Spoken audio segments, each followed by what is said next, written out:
India और story में आपका स्वागत है। जब से होरी के घर में गाय आ गई है, घर की श्री ही कुछ और हो गई है। धनिया का घमंड तो उसके संभाल से बाहर हो जाता है। जब देखो गाय की चर्चा। भूसा छिज गया था, ऊख में थोड़ी सी चरी बो दी गई थी, उसी की कुट्टी काटकर जानवरों को खिलाना पड़ता था। आंखें आकाश की ओर लगी रहती थी कि कब पानी बरसे और घास निकले। आधा आषाढ़ बीत गया और वर्षा न हुई। सहसा एक दिन बादल उठे और आषाढ़ का पहला दोंगड़ा गिरा। किसान खरीफ बोने के लिए हल लेकर निकले कि राय साहब के कारकुन ने कहला भेजा, जब तक बाकी न चुक जाएगी किसी को खेत में हल न ले जाने दिया जाएगा। किसानों पर जैसे वज्रपात हो गया। और कभी तो इतनी कड़ाई न होती थी, अब की यह कैसा हुक्म। कोई गांव छोड़कर भागा थोड़ा ही जाता है, अगर खेती में हल न चले तो रुपए कहाँ से आ जाएंगे। निकालेंगे तो खेत ही से। सब मिलकर कारकुन के पास जाकर रोए। कारकुन का नाम था पंडित नोखेराम। आदमी बुरे न थे, मगर मालिक का हुक्म था, उसे कैसे टालें। अभी उस दिन राय साहब ने होरी से कैसी दया और धर्म की बातें की थीं और आज आसामियों पर यह जुल्म। होरी मालिक के पास जाने को तैयार हुआ, लेकिन फिर सोचा, उन्होंने कारकुन को एक बार जो हुक्म दे दिया उसे क्यों टालने लगे। वह अगुवा बनकर क्यों बुरा बने। जब और कोई कुछ नहीं बोलता तो यही आग में क्यों कूदे। जो सबके सिर पड़ेगी वह भी झेल लेगा। किसानों में खलबली मची हुई थी। सभी गांव के महाजनों के पास रुपए के लिए दौड़े। गांव में मंगरू शाह की आजकल चढ़ी हुई थी। इस साल सन में उसे अच्छा फायदा हुआ था। गेहूं और अलसी में भी उसने कुछ कम नहीं कमाया था। पंडित दातादीन और दुलारी सहुआइन भी लेन देन करती थी। सबसे बड़े महाजन थे झिंगुरी सिंह। वह शहर के एक बड़े महाजन के एजेंट थे। उनके नीचे कई आदमी और थे जो आसपास के देहातों में घूम घूम कर लेन देन करते थे। इनके उपरांत और भी कई छोटे मोटे महाजन थे जो 2 आने रुपए ब्याज पर बिना लिखा पढ़ी के रुपए देते थे।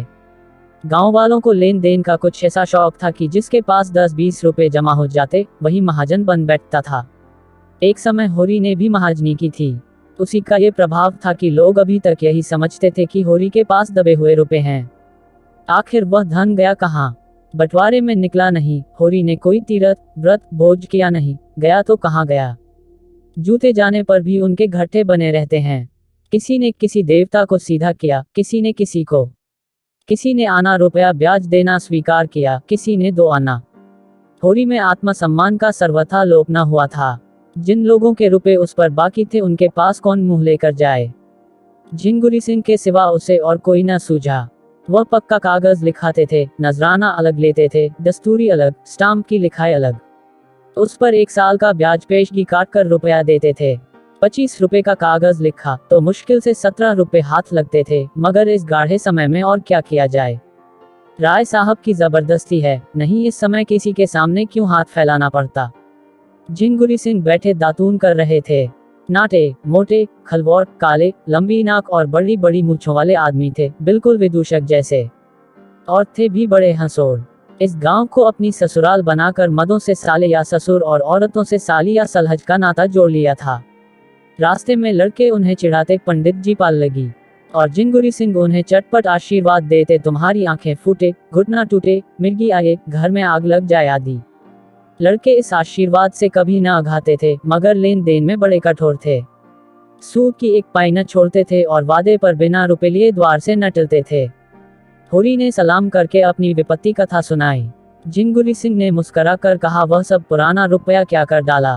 पुराने रुपए होते ठाकुर तो महाजनी से अपना गला न छुड़ा लेता कि सूद भरते किसी को अच्छा लगता है।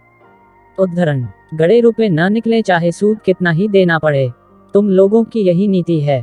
उद्धरण, कहाँ के गड़े रुपए बाबू साहब, खाने को तो होता नहीं। लड़का जवान हो गया, ब्याह का कहीं ठिकाना नहीं। बड़ी लड़की भी ब्याहने जोग हो गई। रुपए होते तो किस दिन के लिए गाड़ रखते। उद्धरण, झिंगुरी सिंह ने जब से उसके द्वार पर गाय देखी थी, उस पर दांत लगाए हुए गाय का डील डौल और गठन कह रहा था कि उसमें 5 सेर से कम दूध नहीं है। मन में सोच लिया था, होरी को किसी अरदब में डालकर गाय को उड़ा लेना चाहिए। आज वह अवसर आ गया। बोले, अच्छा भाई, तुम्हारे पास कुछ नहीं है। अब राजी हुए। जितने रुपए चाहो ले जाओ, लेकिन तुम्हारे भले के लिए कहते हैं, कुछ गहने गांठे हों तो गिरो रखकर रुपए ले लो। स्टाम्प लिखोगे तो सूद बढ़ेगा और झमेले में पड़ जाओगे। होरी ने कसम खाई कि घर में गहने के नाम कच्चा सूद भी नहीं है। धनिया के हाथों में कड़े हैं, वह भी गिलट के। झिंगुरी सिंह ने सहानुभूति का रंग मुंह पर पोत कर कहा, तो एक बात करो, यह नई गाय जो लाए हो इसे हमारे हाथ बेच दो। सूद स्टाम्प सब झगड़ों से बच जाओ, 4 आदमी जो दाम कहें वह हमसे ले लो। हम जानते हैं तुम उसे अपने शौक से लाए हो और बेचना नहीं चाहते, लेकिन ये संकट तो टालना ही पड़ेगा। होरी पहले तो इस प्रस्ताव पर हंसा, उस पर शांत मन से विचार भी न करना चाहता था, लेकिन ठाकुर ने ऊंच नीच सुझाया। महाजनी के हथकंडों का ऐसा भीषण रूप दिखाया कि उसके मन में भी यह बात बैठ गई। ठाकुर, ठीक ही तो कहते हैं, जब हाथ में रुपए आ जाया गाय ले लेना। 30 रुपए का कागज लिखने पर कहीं 25 रुपए मिलेंगे और 3-4 साल तक न दिए गए तो पूरे 100 हो जाएंगे। पहले का अनुभव यही बता रहा था कि कर्ज वह मेहमान है जो एक बार आकर जाने का नाम नहीं लेता। बोला, मैं घर जाकर सबसे सलाह कर लूं तो बताऊं। सलाह नहीं करना है, उनसे कह देना है कि रुपए उधार लेने में अपनी बबार्दी के सिवा और कुछ नहीं। उद्धरण, मैं समझ रहा हूं ठाकुर।